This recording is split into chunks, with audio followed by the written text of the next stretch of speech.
I'm so glad you're here. It's one on one. It's true. It's true. What's up, everybody? It's your girl, your favorite musical guru, your favorite social and political commentator, and your crazy cousin from the country, Music Truth, and you're listening to Truth 101, Soulfully Centric. Welcome, everybody, to our second show of the third season reboot of Truth 101, Soulfully Centric, formerly Truth 101, Our World Through Chocolate Lenses. So I'm glad you're here. Today, I'm going to share some of my favorite songs that depict the times we're in. So songs that prove history is cyclical in nature.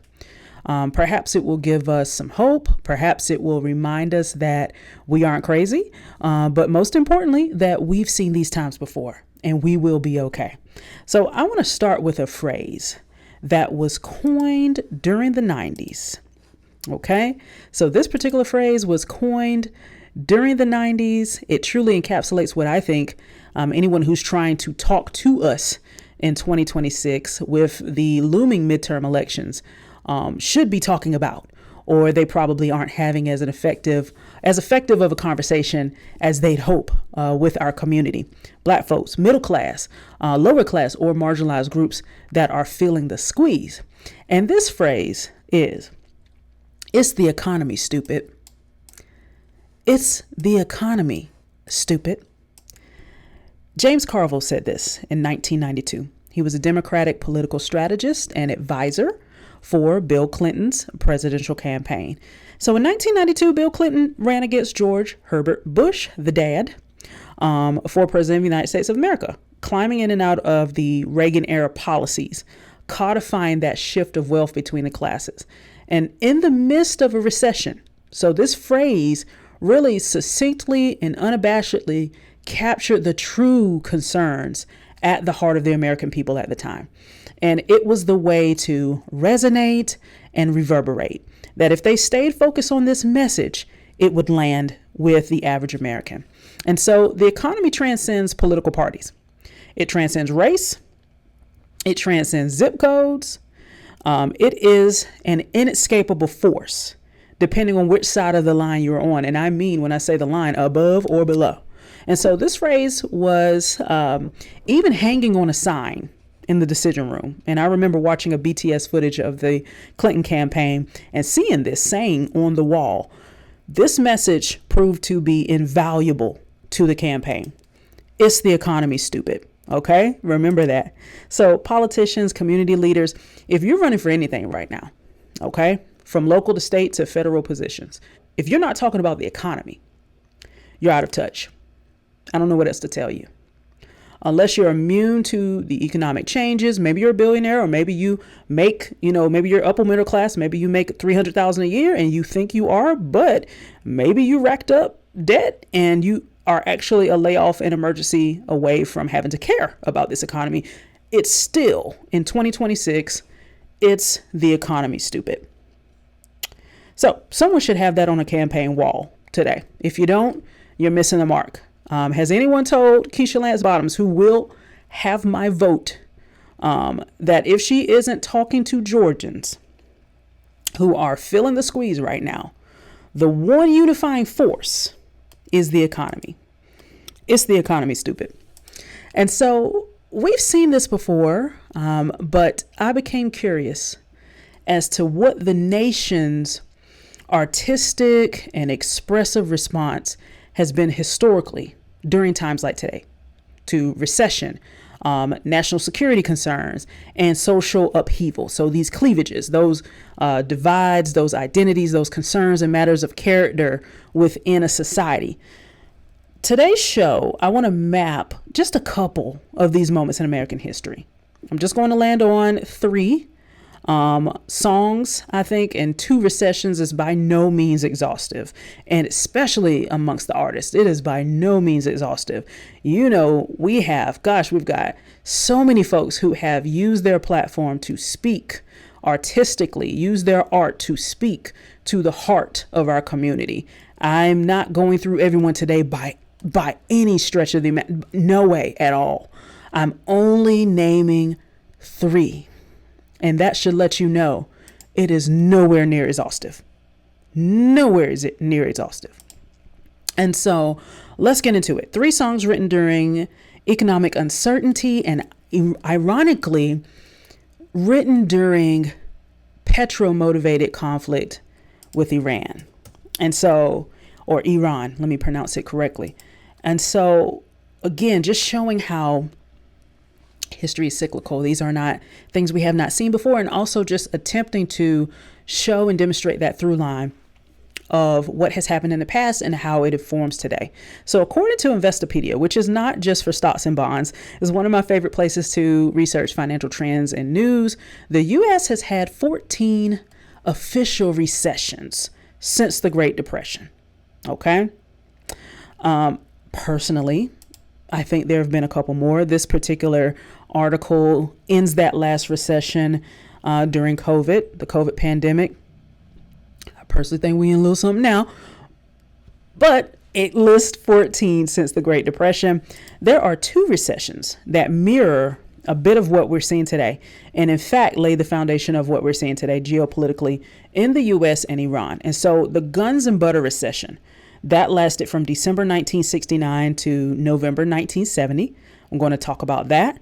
It is really, you've got just the perfect combination of high unemployment, high inflation, and it's really due to that imbalance between defense spending and inflation, balancing that in domestic spending. It is that yo-yo effect, very similar to what we're seeing now.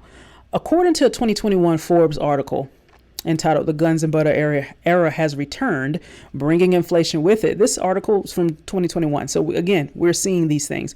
This dip was literally caused by being overstretched, doing too much at home and abroad due to the fallout of LBJ's Great Society programs and the Vietnam War. And I'll talk a little bit more about what's happening with the Vietnam War at the time that these songs were written. Just as a refresher, okay, if we don't remember who served when, I'm going to run through it real quick from 1969 to 1992. I'm going to run through it real quick. So after LBJ's presidency ends in 1969, we get Richard Nixon. He served from 1969 to 1974. He resigned. We know that there was a scandal. There was the Watergate scandal. Then we get Gerald Ford, whose claim to fame, I believe, was installing Black History Month, that kind of stuff. Then we get my baby, Jimmy Carter. He served 1977 through 1981, who didn't make all the right decisions, but he made every effort to make the most ethical and honest decisions. And for that, in a presidential position, it is more than we could have hoped for.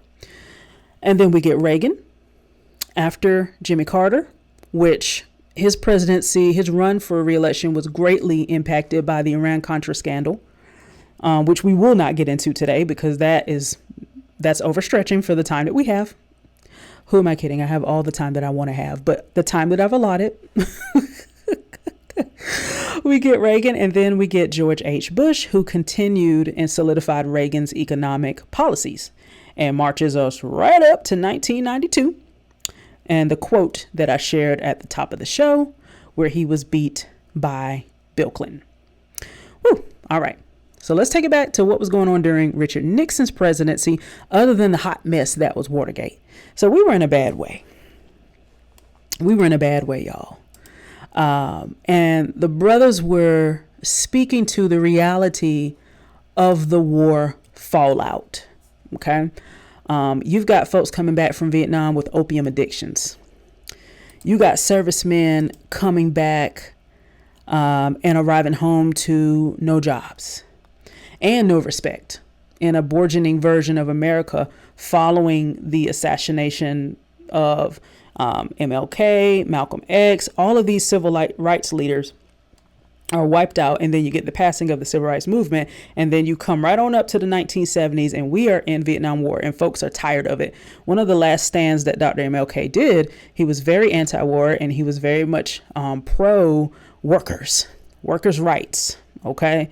And I think that is a part of his his legacy that is kind of cut short. I think he was going to really move into focusing on workers' rights. And again, when you start to really focus on economics, the great equalizer beyond race, that's where some of the conversations become problematic for other groups, for the groups in power, the group in power, which would be the haves when you're looking at it economically. And so much transition is happening in this country at the time. And many promises were made to Black America and many unkept. So you've got economic turmoil. You've got us all over the place with wars. And here we are in 1971, and Marvin Gaye is releasing Inner City Blues, which is also known by Make Me Wanna Holler. That's the other name for the song. That's the official name. Inner City Blues, Make Me Wanna Holler. We also get What's Going On during this time. And so this album is released in 1971, but of course we know that albums take longer than, a year to make in most cases, especially back then.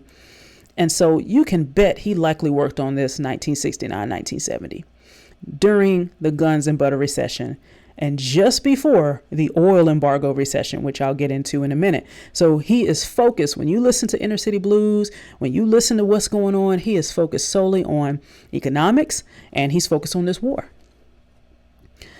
Something else we get a year later, 1972, 1973. Remember the Guns and Butter recession. It ends at 1970. And unfortunately, we roll right into another recession, the oil embargo recession, 1973 through 1975. And so War, a group that I've seen in concert, believe it or not, I probably was the youngest person there. I want to say they were on bill with Bootsy Collins, or they were on bill with Shaka Khan. And I saw them both somewhere around 2014 at Lakewood Amphitheater. And for Shaka's concert, I was in the front. Matter of fact, I believe that might have been when War performed, because Confunction performed as well. No, I was on the front row for Bootsy Collins. They might have been on the same bill. This was a phenomenal concert. But anywho, the group War is a progressive soul, jazz, funk, fusion band. Okay. And in 1972, 1973, they released this song called The World is a Ghetto. And it brings the inequality to light. And the lyrics are out front, but the music is chill.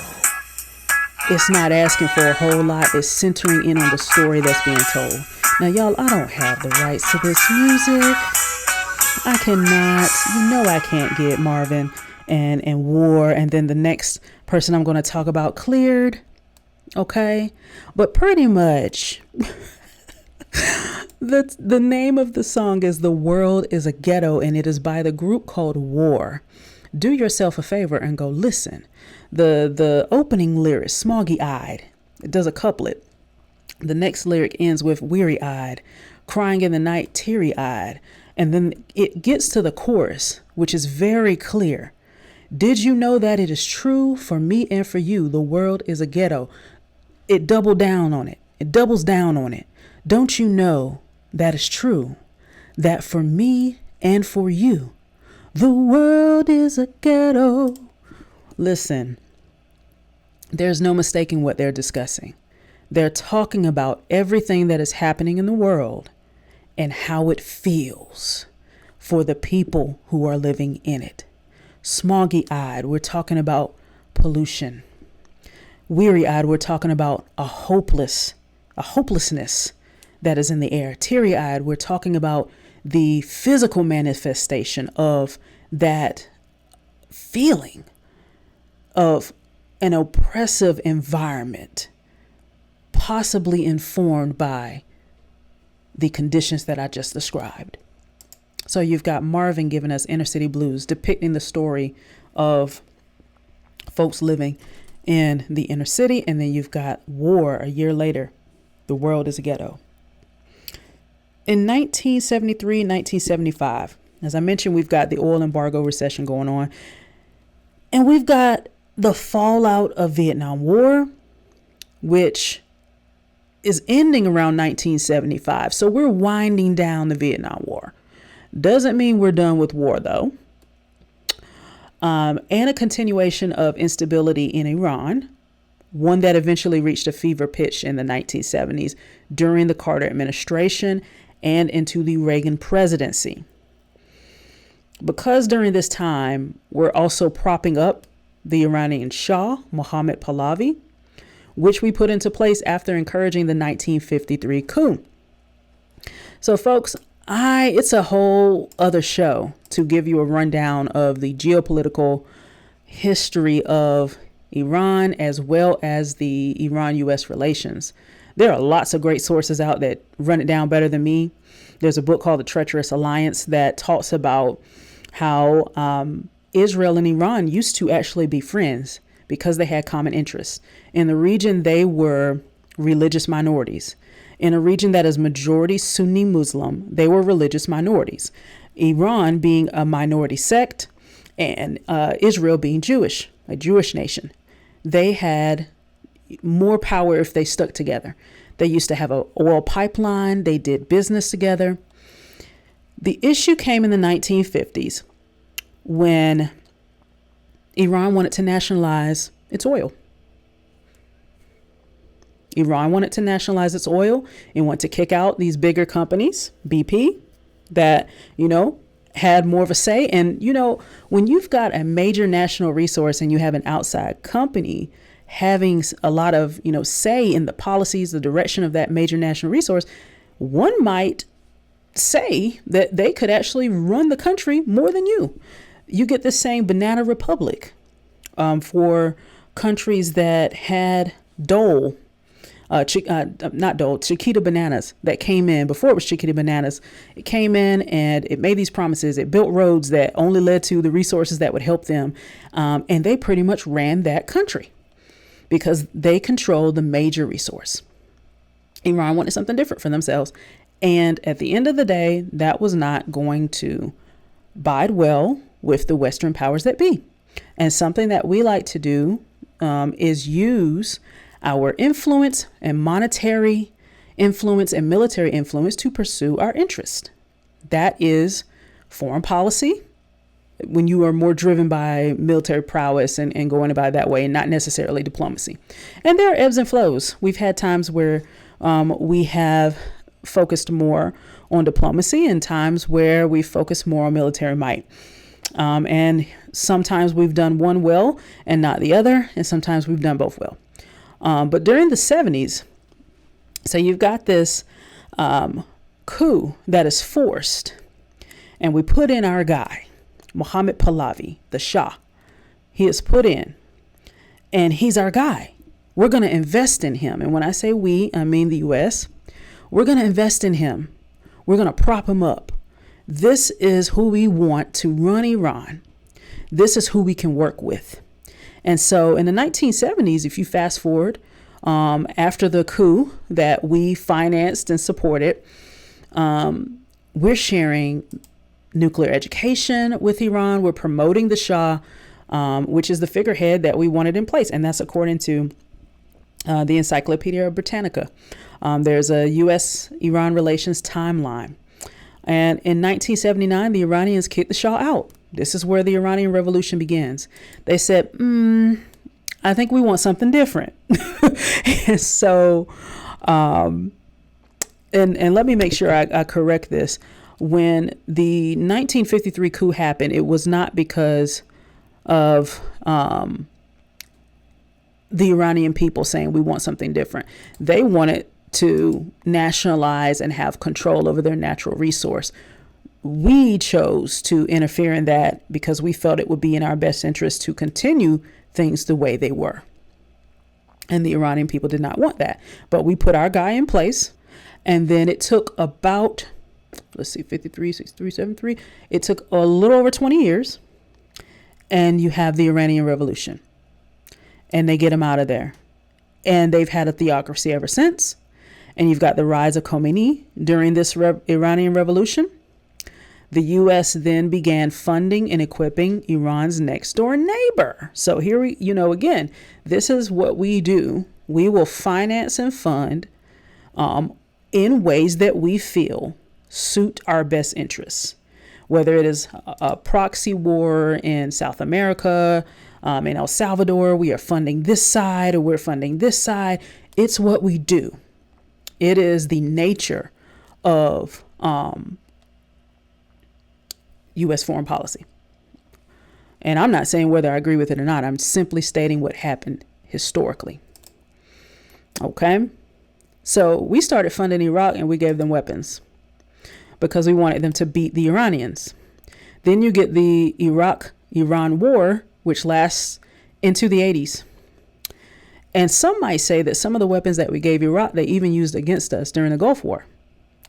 And Operation, I think it's in Iraqi Enduring Freedom, I think. And so as you can see, some things don't always work out the way we plan. We don't always get a return on our investment, and we end up spending tremendously on defense to pursue our interests abroad. So let's take it back to the 1970s. You've got the Shah in place, and we're trying to burn at multiple ends. This is the backdrop that Stevie is writing from, who is the next song I want to talk about. I want to talk about Stevie Wonder, the next legendary writer. Stevie was a child prodigy. He's about to actually release another album. Believe it or not, I think it's been 20 some odd years since he released an album. Stevie is about he's about to bless us. But in 1974, he's writing from this place. 1973, he's writing from this place. It is during the oil embargo recession. And so as you can see, much like now, when there is war happening in Iran, one of the places that we get the majority of our oil from, it impacts us at home. Okay. And by the time you get Carter, after Nixon and Gerald Ford, we're rationing gas. And so Stevie is writing in 1973, 74 from this place of this tightening economically at home. And he has this song on an album that he released called The Fulfillingness' First Finale. That is an alliteration and tongue twister. And it's called You Haven't Done Nothing. And this ends up being one of Stevie's most pivotal albums. The Jackson 5 were even on this song, singing backup. But it is a clapback at Nixon's floundering presidency. And so along with this song, you also get Living for the City on this same album. And so Stevie is giving us an anthology of Black America at this time. And so according to songfacts.com, an American songwriter, Wonder released a statement after Nixon resigned.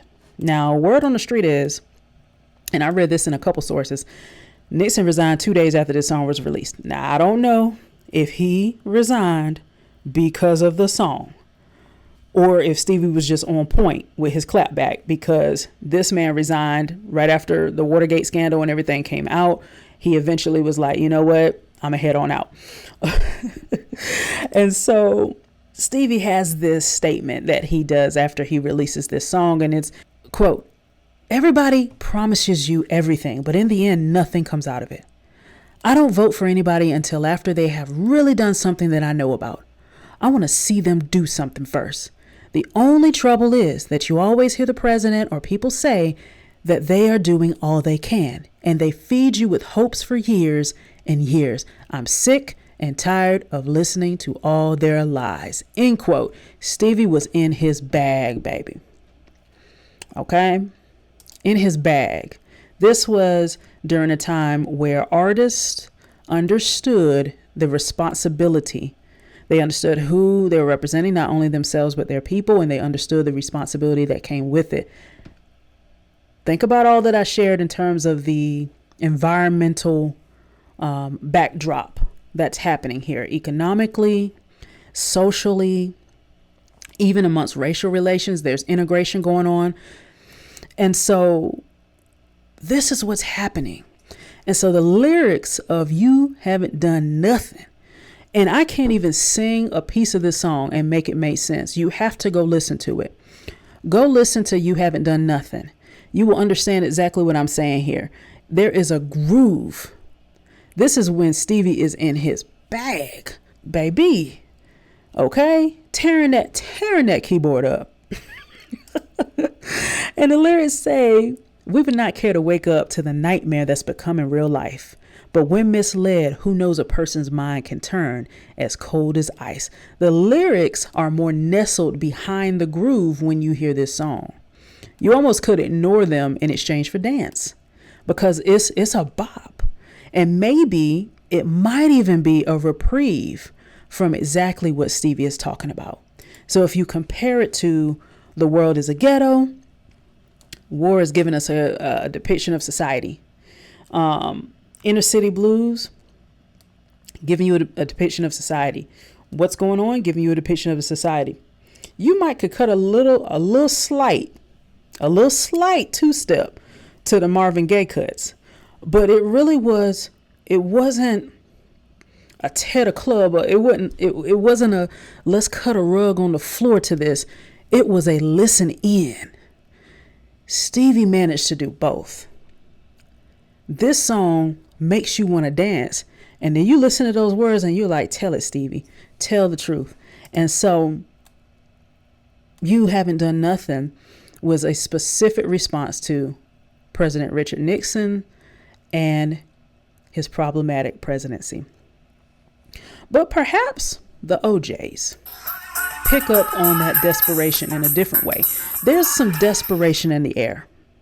Something I always say is when the economy takes a downturn and people's basic needs aren't being met, you have an uptick in crime, you have an uptick in danger because people may do things outside of themselves to get their needs met.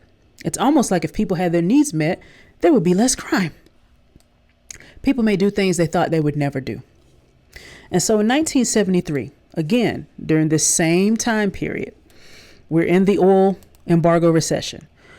We are facing a time where resources, we don't have the control that we may have had, and it's impacting us. Iran is standing up and saying, I want something different. It's impacting us domestically. We've been spending on the Vietnam War. We're starting to wind that down. We're 2 years out from being out of that war. But since the Cold War, since World War II, since World War I, we have just been war and war and more war. And literally after Vietnam, we're continuing the spheres of influence, and it doesn't end until Reagan and says, Mr. Gorbachev, tear down that wall. And that's where it wraps up. But now that I think of it, I think we have had war more than we've had peace. Even in my lifetime, there was a slight period where there wasn't but when you think of it, we had the Gulf War in the 1990s. 9/11 happens in the early 2000s, and we've been at war ever since. And so 1973, the OJs released For the Love of Money, and it talks about the desperate times. It talks about how desperate times economically can call for desperate measures. And the more desperate and dismal the economy looks, the more people will act out of desperation. And again, when you know the context of the environment, maybe you hear the song a little differently. For the Love of Money is a bop, okay? For the love of money. Everybody knows this song, okay? It's a bop. The OJs were in their bag. And so it starts with the lyric, some people gotta have it, some people really need it. Boom, boom, boom, boom, boom, boom, boom, boom, boom, boom, boom, boom, boom, boom, boom, boom, boom, boom. Don't get me started. And so some people gotta have it, some people really need it. What I hear, knowing this context and re-listening, and this is a song that you hear throughout your whole life, whether it's on a soundtrack of a movie or it's in the soundtrack of your life in the background, this is a power dichotomy. Some people desire money and they have to have it for whatever reason, perhaps to feel powerful or have control. It's a want. Then there are those who need it, either to have their needs met, or it could be alluding to not having enough. Do things, bad things with it. For the love of money, we're in danger of what other folks desire or need. And so the emphasis is placed on the love of money. It's even hearkening to a Judeo-Christian value that the love of money is the root of all evil. Then it proceeds to speak about these evil things that can come from the love of money. And so that's what I want to talk about today. Go back, listen to these songs. Go listen to Inner City Blues Make You Want to Holler by Marvin Gaye. Go listen to What's Going On by Marvin Gaye. Go listen to The World is a Ghetto by War. And go listen to Stevie. Just go on and listen to that whole album. But listen to specifically You Haven't Done Nothing. And even Living for the City, because it talks about, a young person moving to go and seek out these things and what they find on the way. And then listen to For the Love of Money by the OJs. It's all right to dance, but just understand what's happening in the background, and maybe it will help you enjoy these songs in a different way. Music in our community has always comforted us, has always told our stories. Go listen to these songs. Maybe they can comfort you now. Maybe they can speak to your story now. Maybe they can tell your story better than you can. Maybe they can share what history has taught us and remind us, again, you're not going crazy. History is cyclical and we're going to be all right. Okay. So are your favorite singer-songwriters today using their platform to provide a social critique? Who has their finger on the pulse of society, like Nina Simone did, Marvin, Stevie? Shoot me a message on my new Instagram page at iam.musictruth, MUSIQ, truth, all one word, or drop a comment where you're listening in. This is activism through music. This is storytelling through music.